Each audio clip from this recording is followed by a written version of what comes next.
What if the reason you feel so alone in the newborn stage isn't because no one cares, but because you're trying to carry too much by yourself? Are you expecting your life to look normal right now, even though everything has changed? And what would shift if you actually let support be imperfect instead of waiting for it to be just right? In this episode, we're talking about 4 simple but powerful secrets to getting through the newborn stage when you feel overwhelmed, isolated, and like you don't have enough help. You'll learn how to shrink your world, create real connection, lower the pressure, and finally let support in without guilt or overwhelm. You don't have to do this alone, and you were never meant to. Do you want practical steps to rein in the overwhelm and start feeling like yourself again, but struggle with feeling hopeless, unsupported, and misunderstood? If so, you're in the right place. Hi, I'm Stephanie, wife, mom of 4, and a 2-time acute postpartum depression survivor. I learned the secrets of how to overcome the feeling of drowning and fully thrive as a new mom through life-giving hope and support. If you're ready for validation, encouragement, and those easy practical tips, then take a deep breath in, exhale, and we'll take the first steps together. Here we go. Did you know that I have a free community of mamas just like you? New moms who are struggling to survive, much less thrive, and are looking for hope, encouragement, and validation. We share life together. There's a short weekly devotion, encouraging quotes, and so much more. There's even chances to win free coffee and prizes. Come join us at bit.ly/PPD support group.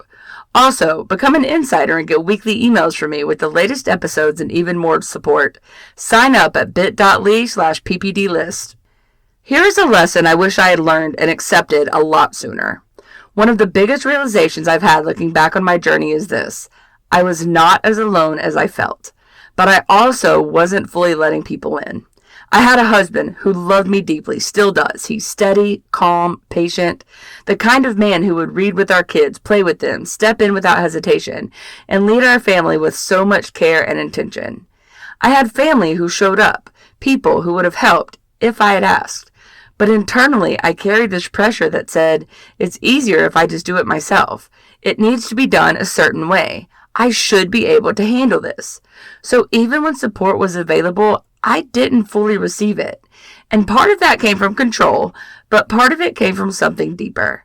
I didn't always know how to communicate what I needed, and sometimes I didn't even know what I needed. So instead of asking for simple help, like someone holding the baby so I could rest, or taking something small off my plate, I just kept pushing through. I kept carrying it all. And the weight of that made everything feel heavier than it needed to be. Because here's what I know now. Help doesn't have to be perfect to be meaningful. It doesn't have to look exactly how you would do it. It doesn't have to meet every expectation. It just has to create space. Space for you to breathe, space for you to rest, and space for you to not feel like everything depends on you.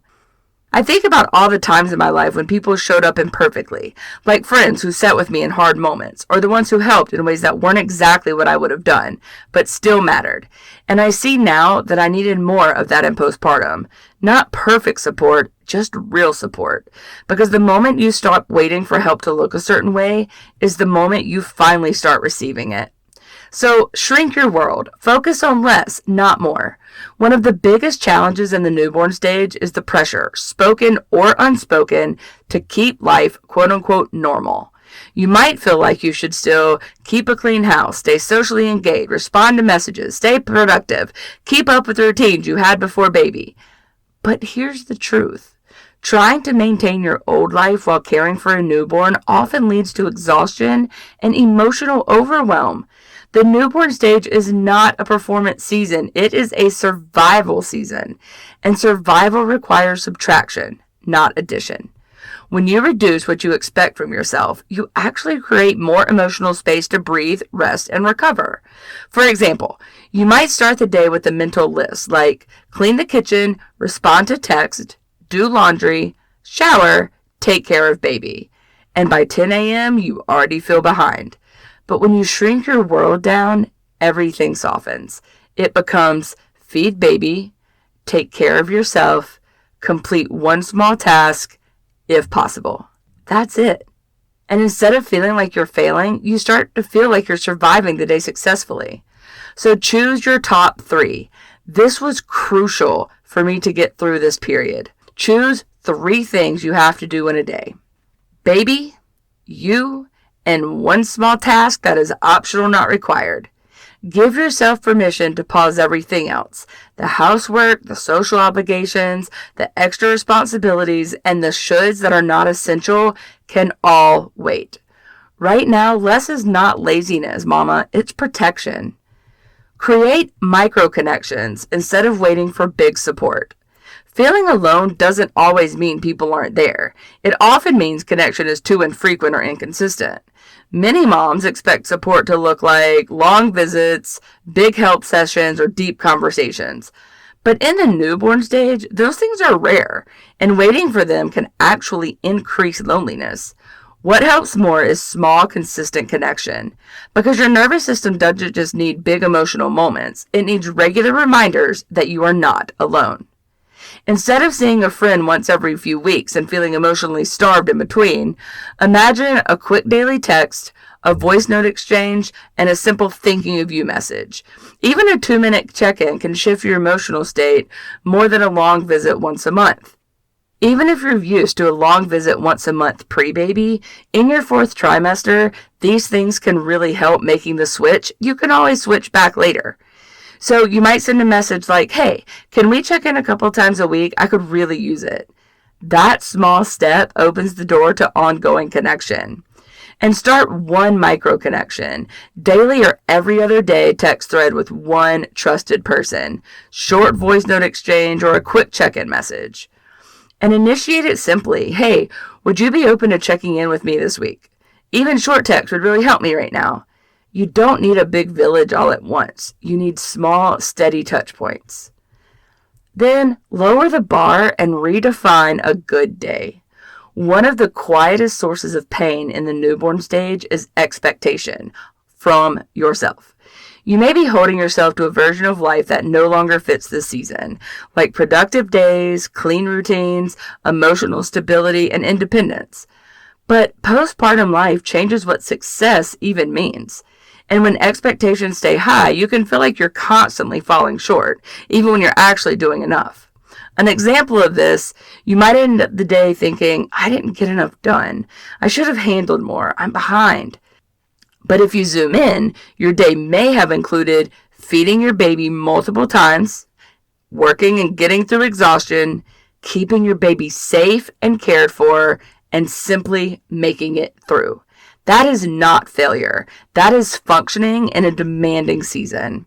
So define your win for the day. The baby was fed, you ate something, you rested at least once, you got through the day. And at the end of the day, say it out loud, mama. That was enough for today. Not because everything got done, but because you showed up in the way this season requires. And then let support be imperfect instead of waiting for ideal help. This one is hard for me. To this day, 4 kids later, this one is hard for me. In fact, my husband cleans imperfectly, aka not the way I do it, and it still, to this day, drives me crazy. So I'm preaching to myself here as well. But one of the biggest barriers to receiving help is expectation. Many moms think it won't be done right, it'll be easier if I just do it myself, and I don't want to feel like I'm controlling everything. So instead of accepting help, they delay it or decline it altogether. But here's the truth. Imperfect help is still real help, and real help creates breathing room. When my husband does the dishes before cleaning the rest of the kitchen, it secretly drives me crazy, and he knows it. But at the end of the day, I wake up the next morning and my house and my kitchen are clean. Maybe someone offers to help with dinner, but it's not your preferred meal, it's not how you would do it, and it feels a little inconvenient. But it still means you don't have to cook, you get to rest, your mental load decreases, and my favorite, you don't have to clean up the kitchen afterwards. Or someone holds the baby. While the house isn't cleaned your way, things aren't organized how you'd like, but you get 30 minutes to breathe, shower, or sleep. And that is relief, even if it's not perfect. So say yes to the next offer of help, even if it's imperfect. Give one simple instruction, then release control. Say, can you handle dinner tonight? Or can you hold the baby while I shower? Can you please help with laundry today? Letting go of perfect help opens the door to actual support. And mama, my husband's pretty dang good at the dishes. So let's recap. Track your mood in the next 2 to 3 weeks and look for improvement versus worsening. Ask yourself daily, are my feelings manageable or overwhelming? And check in, am I able to function today?